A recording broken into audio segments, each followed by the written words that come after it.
Moving on with the news, the Forum of Palestinian Media Workers has condemned the Israeli attacks on Palestinian journalists in Gaza. The Forum says there has been an escalation of attacks on journalists and media offices in Gaza over the past few days. Last night we reported that to you in our live coverage of one of the sister stations here. Now it has called for an investigation into these attacks. Earlier, Israeli forces killed Palestinian photojournalist Ihab al-Wahidi. They also targeted Al-Jawhara Tower, which houses media offices and journalists. Reporters were on its vantage point rooftop to report on events in Gaza when they came under Israeli attack. Well, as the war in Gaza enters its third week, many in the United States are turning to the internet and alternative sources of media to understand what exactly is happening in Gaza. Jihan Harvez investigates from Washington. The battle is taking place in Gaza, but the media war is taking place right here in the United States of America. It's been described by high-ranking officials in the international community as an all-out massacre, a civilian bloodbath, a Palestinian concentration camp, a war unlike any other ever fought, taking place in a sliver of land no bigger than Washington, D.C. But if the situation is so dire in Gaza, then why don't the American people know much about it?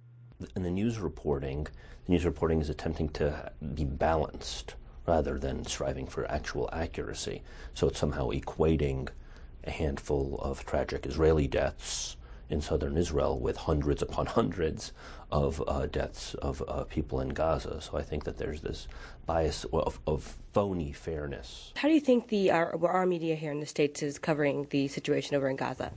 I think they're doing a good job overall, but I think it's difficult if you don't have any journalists actually in Gaza. In the age of technology, where 24-hour news cycles dominate the international airwaves, the fight to win hearts and minds transcends far past the mission of military operations. It becomes a media war, where images speak much louder than words.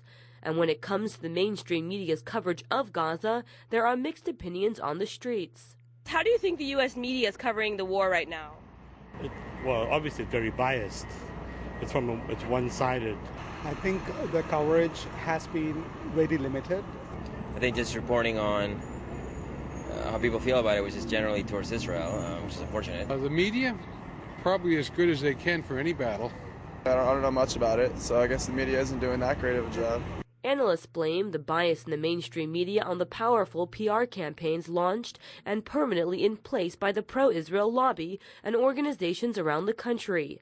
The lobby is very powerful in the way it pressures. So they are putting out talking points they're sending out to their lists. They're very much pushing the Israel line of Israel as victim, Hamas as aggressor, even though that's false. It's nothing more than propaganda, and they try to hide it under the guise of being public relations. And when the facts don't match up to the talk, the social and alternative media take center stage. A lot of our people are still in the dark because they don't look at press TV, they don't look at Al Jazeera TV, and so the mass media outside of those two outlets have the people confused. Americans frustrated with the mainstream media have turned to Press TV, due in most part to Press TV's breaking news coverage and becoming one of the very few international stations to have reporters inside of Gaza. Perhaps that is why Press TV staff in Gaza were recently targeted by Israel's attacks.